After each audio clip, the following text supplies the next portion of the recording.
പെൺകുട്ടികളുടെ കല്യാണം ഈ അടുത്തെങ്ങാനും വരാനിരിക്കുന്ന എല്ലാ പേരൻസും അവർക്ക് ആവശ്യമുള്ള സ്വർണ്ണം ഈ 2000 രൂപ വില കുറഞ്ഞപ്പോൾ മേടിക്കും. ഇനി ഇതിനേക്കാൾ കുറയാൻ പോകുന്നില്ലല്ലോ എന്ന് പറഞ്ഞു. എനിക്കും പറയാൻ പറ്റില്ല ഇനി ഇതിനേക്കാൾ കുറയുമെന്ന്. പക്ഷെ കുറഞ്ഞേക്കാം, കൂടിയേക്കാം എന്ന് പറയുന്നത് ഇപ്പോൾ ഇസ്രായേൽ ഗാസ വാർ ഏകദേശമൊക്കെ ഒന്ന് തണുത്തിരിക്കുന്ന കാലഘട്ടം. ആ തണുപ്പ് തുടർന്ന് അത് പൂർണ്ണമായിട്ട് അങ്ങ് നിൽക്കുകയാണ്. അതുപോലെ റഷ്യയും യുക്രൈനും തമ്മിലുള്ള പ്രതിസന്ധിയും തീരുകയാണ് എങ്കിൽ അമേരിക്കൻ ഡോളറും സ്വർണവും ഏകദേശം ഒരുപോലെ തന്നെ സ്റ്റേബിളാകും. അങ്ങനെ വരുമ്പോഴത്തേക്കും സ്വർണത്തിൻ്റെ വിലയിലും അമേരിക്കൻ ഡോളറിൻ്റെ വിലയിലും വലിയ ചാഞ്ചാട്ടമൊന്നും ഉണ്ടാകില്ല. മറിച്ച് ജിയോ പൊളിറ്റിക്കൽ സിറ്റുവേഷൻ വളരെ മോശമാകുന്നു, അമേരിക്ക ഈ കാര്യങ്ങളിലൊക്കെ നേരിട്ട് ഇടപെടുന്നു എന്നൊക്കെ വന്നാൽ ഒരു പക്ഷേ അമേരിക്കൻ ഡോളറിൻ്റെ മൂല്യം കുറയാം. അങ്ങനെ വരുമ്പോൾ സ്വർണത്തിൻ്റെ വില പെട്ടെന്ന് വീണ്ടും ഉയരാം. അപ്പോൾ ഇങ്ങനെ ഈ സ്വർണത്തിൻ്റെ വില ഈ തരത്തിൽ അങ്ങോട്ടും ഇങ്ങോട്ടും മാറുമെങ്കിൽ പോലും സ്ട്രോങ് ആണ് സ്വർണം. അതായത് ഏത് കാലത്തേക്ക് ഉപയോഗിക്കാൻ പറ്റുന്ന ഒരു സ്ട്രോങ് ആയിട്ടുള്ള അസറ്റാണ്. അതുകൊണ്ട് തന്നെ സ്വർണത്തിൻ്റെ വില 2000 കൂടി. അതുകൊണ്ട് ഞങ്ങൾ മേടിക്കാവുന്നതേ ഉള്ളൂ. ഇപ്പോൾ പെൺകുട്ടികളെ ഉടനെ കല്യാണം കഴിക്കണം, കാരണം ഇനിയും കുറയില്ല എന്ന് പറയാൻ ആർക്കും പറ്റത്തില്ല. എന്താ കാരണം എന്ന് വെച്ചാൽ ഇപ്പോൾ എല്ലാവരും കൂടി, അതായത് സ്വർണം മേടിക്കാതെ എൻ്റെ കൊച്ചിനെ എങ്ങനെ കെട്ടിക്കും ദൈവമേ എന്നൊക്കെ വിചാരിച്ചിരുന്ന പേരൻസ് കാണും. കേരളത്തിൽ ഒരുപാട് പേരൻസ്, കേരളത്തിൽ സ്വർണം ക്രേസാണ്. അപ്പോൾ അങ്ങനെ ആകുമ്പോഴത്തേനും അങ്ങനെ വിചാരിച്ചിരുന്നവർ അവരവരുടെ അസറ്റ് എവിടെ ഇൻവെസ്റ്റ് ചെയ്യുന്നുള്ള പേടിയിലല്ല, പെങ്കൊച്ചിനെ എങ്ങനെ പാതാതികേശം സ്വർണം കൊടുത്ത് മൂടി കെട്ടിച്ചു വിടാമെന്നുള്ള ആശയിലിരിക്കുന്ന ഒത്തിരി പേരൻസ് ഉണ്ട്. അവർ ഈ സ്വർണത്തിൻ്റെ വില 2000 രൂപ കുറഞ്ഞു എന്ന് കണ്ടാൽ ഉടനെ പോയി സ്വർണം മേടിക്കും. അങ്ങനെ എല്ലാവരും കൂടെ മേടിക്കാൻ തുടങ്ങുമ്പോൾ there is A run on gold അല്ലേ, സ്വർണം മേടിക്കാൻ ഒരു വലിയ റഷ് ഉണ്ടാകുന്നു. അങ്ങനെ വരുമ്പോഴത്തേന് ഈ കുറഞ്ഞ സ്വർണ്ണവില വീണ്ടും 2000 കൂടെ കൂടി, ചിലപ്പോൾ അതിലും കൂടിയെന്നിരിക്കും.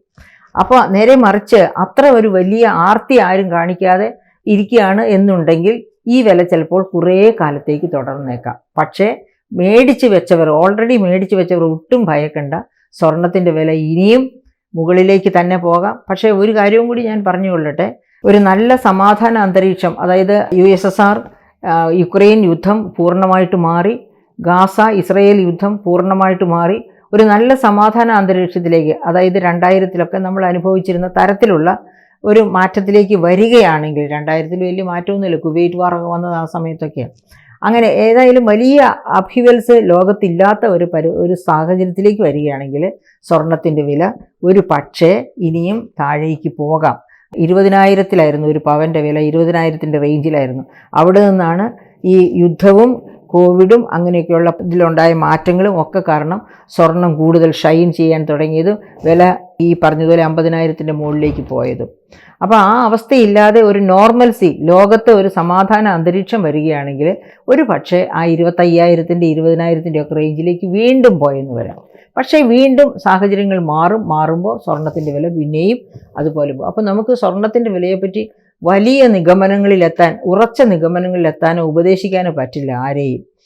അപ്പം സാധാരണ രീതിയിൽ വേണ്ടത് എന്താണെന്ന് വെച്ചിട്ടുണ്ടെങ്കിൽ, നമുക്ക് ആസ്തി ഉണ്ടെങ്കിൽ അതിന് നമ്മൾ കുറച്ച് സ്വർണത്തിൽ ഇൻവെസ്റ്റ് ചെയ്യുക, കുറച്ച് ഭൂമിയിൽ ഇൻവെസ്റ്റ് ചെയ്യുക, കുറച്ച് മ്യൂച്വൽ ഫണ്ടിൽ ഇൻവെസ്റ്റ് ചെയ്യുക, കുറച്ച് അമേരിക്കൻ ഡോളറിൽ ഇൻവെസ്റ്റ് ചെയ്യുക. എന്തിനാ അമേരിക്കൻ ഡോളറിൽ ഇൻവെസ്റ്റ് ചെയ്യുന്നത്? എപ്പോൾ വേണമെങ്കിലും അതിനെ ഇന്ത്യൻ കറൻസിയാക്കി മാറ്റി നമുക്ക് പോകണമെന്ന് വെച്ചാൽ ഉടനെ അത് എക്സ്ചേഞ്ച് ചെയ്യാൻ പറ്റും. ആ സമയത്ത് സ്വർണത്തിലാണെങ്കിലോ സ്വർണം വിൽക്കാനായിട്ട് ഉള്ള ഇതൊക്കെ കണ്ടെത്തി ചെന്ന് ഒക്കെ വിൽക്കണം. അങ്ങനെ വരുമ്പോൾ ഉള്ള ആ ബുദ്ധിമുട്ട്. അപ്പോൾ പെട്ടെന്ന് ഇമ്മീഡിയറ്റ് നെസസിറ്റിക്ക് വേണ്ടി പണമാക്കി മാറ്റണമെങ്കിൽ പണമായി തന്നെ കയ്യിലിരിക്കണം, അല്ലെങ്കിൽ അത് ഡോളറായാൽ നല്ലത്. അല്ലെങ്കിൽ സ്വർണമാകുന്നത് ഒരു കുഴപ്പവുമില്ല. കാരണം അത് വസ്തുവായിട്ടാണ് നമ്മുടെ പണം സൂക്ഷിക്കുന്നതെങ്കിൽ വസ്തു മാറ്റി പണമാക്കി എടുക്കാൻ ഒരുപാട് കാലതാമസം വരും. അപ്പോൾ നമ്മുടെ ആവശ്യം നിറവേറിയെന്ന് വരില്ല. അതുകൊണ്ട് സ്വർണത്തിൻ്റെ വിലക്കുറവ് വളരെ ശ്രദ്ധാപൂർവം വീക്ഷിച്ച് 2-3 ദിവസമൊക്കെ എടുത്ത് പതുക്കെ പോയി സ്വർണം വാങ്ങിക്കുന്നതായിരിക്കും ഉത്തമം. എല്ലാവരും കൂടി ഒറ്റയടിക്ക് സ്വർണം വാങ്ങിക്കാൻ ചെന്നാൽ ഇന്നലെ കുറഞ്ഞ ഒരു ദിവസം കൊണ്ട് കുറഞ്ഞ 2000 രൂപ ചിലപ്പോൾ വീണ്ടും പഴയ പടിയിലേക്ക് പെട്ടെന്ന് എത്തിച്ചേരും. അപ്പോൾ വിൽക്കാനുള്ളവർക്ക് സന്തോഷമാണ്, പക്ഷേ വാങ്ങാനുള്ളവർക്ക് അപ്പോഴും സങ്കടമായിരിക്കും അവസാനിക്കുക.